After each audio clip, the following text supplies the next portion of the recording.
Agora é hora da política, aqui no SBT Meio Dia, está chegando aqui no MD, Cláudio Prisco Paraíso, ainda com a repercussão da saída do ministro Sérgio Moro, do Ministério da Justiça. Esse assunto repercutiu aqui em Santa Catarina, continua repercutindo, e também agora a gente vai saber como é que fica o futuro do governo Bolsonaro. Oi, Prisco, boa tarde.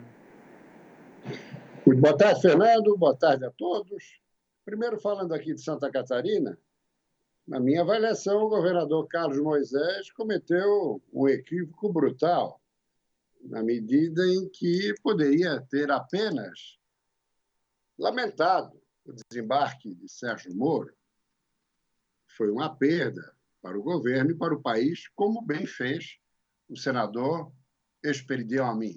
Mas não, tanto Moisés quanto Daniela Rainer, governador e vice, meio que se incorporaram.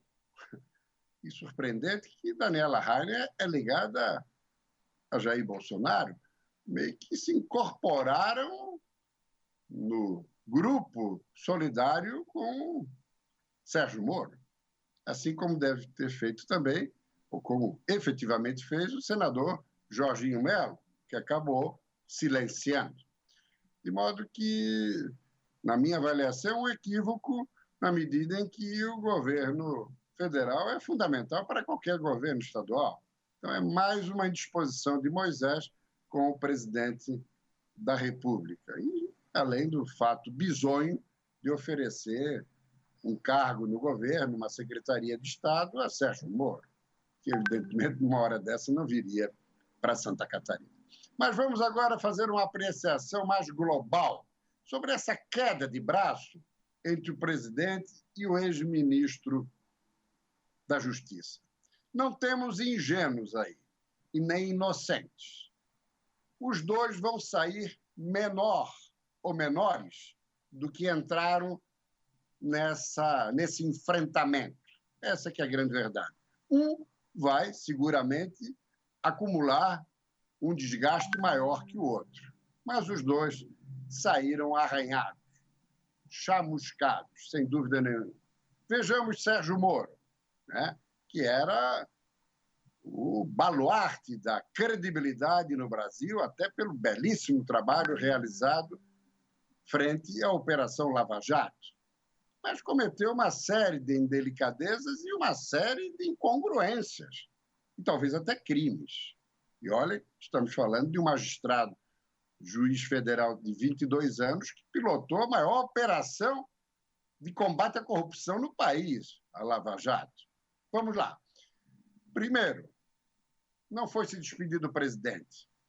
Uma indelicadeza total, falta de liturgia para o cargo. O presidente estava lhe aguardando às 9 horas e ele, ainda no exercício do Ministério da Justiça, em suas dependências, deu uma coletiva que mais foi uma delação premiada, acusando o presidente em várias frentes. Ou seja, isso é absolutamente inaceitável. Pois muito bem, várias foram as declarações de Sérgio Moro, ao longo do tempo, desses 16 meses, dizendo que o presidente não interferia no trabalho da Polícia Federal. Então passou a interferir só agora? Ou estava dissimulando, estava fazendo teatro, o ex-magistrado? E se estava fazendo teatro, estava tendo interferência. E ele não a denunciou? Como ministro da Justiça e ex-magistrado? Isso é crime de prevaricação. É algo grave, ainda mais tratando-se de alguém que militou na magistratura. Que é isso? Outra questão. À noite começou a vazar trechos de conversas suas, não só com o presidente da República, mas com parlamentares e outras pessoas, conversas privadas, visando com isso desestabilizar o governo a partir dessa divulgação. Algo inconcebível, inaceitável, triste, lastimável, lamentável o comportamento de Sérgio Moro. Vamos agora para Jair Bolsonaro. Ora, a partir do momento em que Moro alega de que o presidente queria interferir nas investigações da Polícia Federal, inclusive no inquérito aberto pelo Supremo Tribunal Federal, para investigar e verificar os responsáveis pela montagem de um esquema de fake news no Brasil, bancado por empresários e, pelo visto, coordenado por Carlos Bolsonaro, nesse momento, o que teria que fazer o presidente? Escolher um delegado federal da Polícia Federal em atividade isento. Não. Convidou quem? Alexandre Ramagem, íntimo de Carlos Bolsonaro, a quem ele, como presidente da PF, caberá, o diretor-geral, caberá investigar. Como assim? E era o atual responsável pela ABIN, Agência de Inteligência, e coordenou a segurança do presidente após o atentado de 2018 em Minas Gerais. E para o Ministério da Justiça, quem ele convida?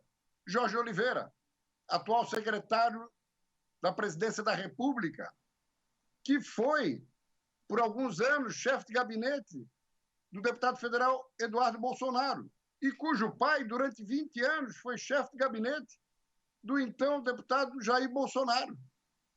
Ou seja, são todas figuras ligadas às famílias, à família, a ele próprio Bolsonaro ou aos filhos. Ora, quem ele teria que colocar no Ministério da Justiça? Um jurista, um magistrado aposentado ou em atividade que poderia se aposentar, como Thompson Flores, gaúcho, que presidiu o Tribunal Regional Federal da 4ª Região, que congrega os 3 estados do Sul, quando da condenação de Lula da Silva. Aliás, TRF hoje pilotado pelo catarinense Vitor dos Santos Laus.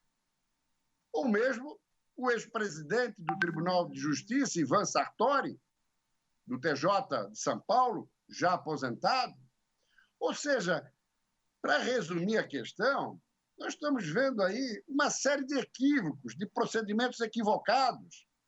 O presidente agora, para tentar evitar o impeachment, que não vai ocorrer durante a quarentena e nem durante a pandemia, evidentemente que não, o presidente procura se aproximar do Centrão, que é aquele conjunto de parlamentares fisiológicos que, ao longo do tempo, deu maioria aos governos no Congresso Nacional, particularmente na Câmara. A Fernando Henrique, a Lula da Silva, a Michel Temer, a Dilma Rousseff, a todos. Não temos santos na política de Santa Catarina, aliás, na política brasileira. E Jair Bolsonaro estava querendo se desvincular disso. Muito e até bem. hoje procedeu dessa forma. Vai ter que recorrer, Fernando, para fechar, ao Centrão, para eventualmente não sofrer o impeachment. Ou seja, a bagunça é generalizada e tanto Sérgio Moro quanto Jair Bolsonaro saem menores que entraram nessa confusão, Fernando. Legal, Prisco, muito boa análise. Até amanhã. Cláudio Prisco, tem mais no blog, hoje à noite no SBT News.